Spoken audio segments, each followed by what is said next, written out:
It was an honour. It was an absolute honour to be a part of. It's one of the best buzzes of an act that I've ever had.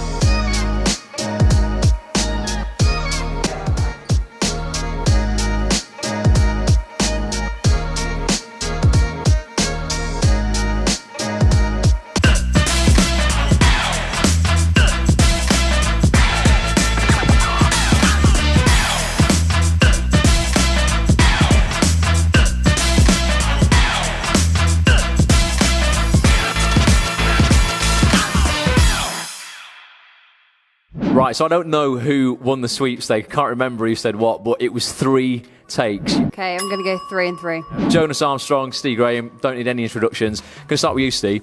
This ain't going to be the first time like you've ad-libbed or you've like improvised, a piece. Okay, I guess I heard Shane Meadows likes a lot of ad-libbing and a lot of impro in This Is England. That's obviously going to come with, some issues though. As opposed to having a set script. At what point in the process do you kind of lock in, going, right, you know what, we're ad-libbing and we're going to improv the scene, but at this point, right, I need to lock in exactly what I've done. Just what are the pros and cons of that, really? I've got a bit of experience of doing it before, but what was great, what Phil did, is he kind of broke it down into little sections, didn't he? Little units, little sections, and he was meticulous about it. We had like section 1, section 2, and it was bits that we were going through during the story. And then we'd work on them little bits, and then we'd move on to the next bit, and then we'd have that bit, then we'd go back to the beginning and do all 3 of them bits together, then you'd move down the order. So when it came to it, we had a real structure to what we were going to do, but then that also allowed for more creativity to happen as we were doing it, you know what I mean? But we had a skeleton structure, and then we just embellished it and just kept it going. Yeah. Honestly, I can't wait for you guys to see it. Incredible. Jonas, I was just saying outside, Phil, I was like, it almost felt to me that today happened like it was too easy, right? But it was not easy. What I've just seen you do, right, was not easy. I had absolute faith from the start that you could do this, but seeing like the first run through this morning, I was like, there's still almost like a lot of little minutiae to kind of like to nail and really iron out. Just tell us a bit about the prep, because you looked like a chef, right? Obviously, that's the idea of this. Ellis, the chef who you got in to consult, Ellis Barry, obviously did a great job. Just tell us about like your prep.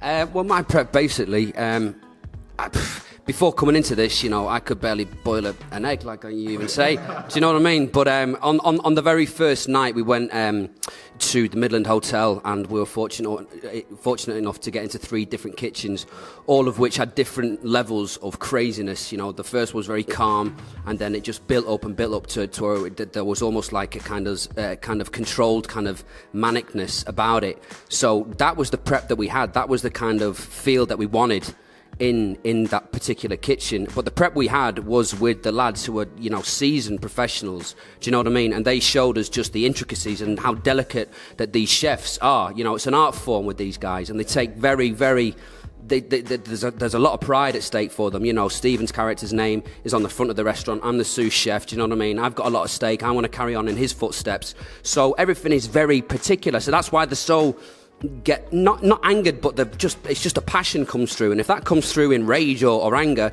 they're used to it. Do you know what I mean? You hear chefs like Gordon Ramsay and there's so many professional chefs. It's born out of passion, basically. So we had loads of prep in abundance, but it was in a limited time, so we had to really focus on it. But it was just we were in very safe, capable hands, and we were very fortunate and lucky. But that's all down to. It's all down to Phil, basically. So, boom, there's the microphone. Well, let's get on to you then, mate. Second short film. Yeah. First one was a bit of a smash. This, boys, I'm not going to put any pressure on you, but I reckon it's probably got like a BAFTA written on it, to be honest with you. I'm just going to put that out there. From your lips to go. From my lips, yeah, let's get on the Oscar shortlist and we'll win that as well. But for you, second short film, this is obviously, I'm going to use a kitchen analogy, it's probably lit a fire underneath your, your passion for filmmaking now. The reason we did this vlog in the first place was to inspire other actors out there to start creating their own material, to stop asking for permission from other people and actually just give themselves permission to do shit. What would you say to like everyone out there who's like maybe making excuses for one thing or another this year about why they can't produce their stuff? You've done it once, you've done it twice, I'm guessing you're going to do it again. Just what would you say to all those who are like, are teetering on the edge but haven't quite committed? I just say, just be confident in yourself and your abilities, and don't sort of. You're obviously going to get knocks down, and people are going to. Not everybody's going to like what you do. Yeah. Everybody's a critic these days, and not everybody likes the same thing. So, just be confident in your abilities, and that was one of the things that I wasn't for years. I knew that I wanted a bit to direct eventually, and I knew that I could do it, but I wasn't confident in making that step and making the leap into it. I didn't sort of believe in myself, and then when I did Seconds Out, the first one, and sort of realized that it just felt like natural. I just felt like this was my thing that's my calling. So I would just say to anybody, just believe in yourself and just get out there and do it. Make the short films, get a camera, just make stuff on your own. Learn about shots, learn about the technicalities, learn about actors, watch films, watch actors, watch performances, and just do it, just do it. But you've got to put the work in, otherwise, you can't just sit on your backside and wait for someone. Yep. Don't sit on your backside. Last question, you boys coming out to cook Christmas dinner or what? No, our Dean's making it.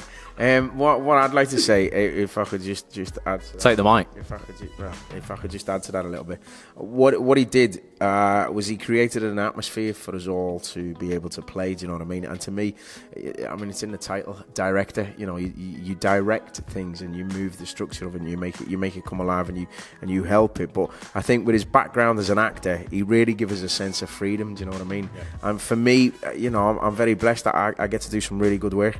But with this, I've never felt as much of a, I don't know, it's a cliche, but I've never felt as much of a part as a team as I did in there. Do you know what I mean? Felt like at the end, it was like we just won the bleeding World Cup. That was just jubilation. We're like, come on! And it really was, all done in one take. Yeah, all done in one take, and the pressure was on every single one of us. It was on every single one of us. We were all massive pieces of a jigsaw in there. Do you know what I mean? And what he helped was he created that framework and got that structure and a DOP.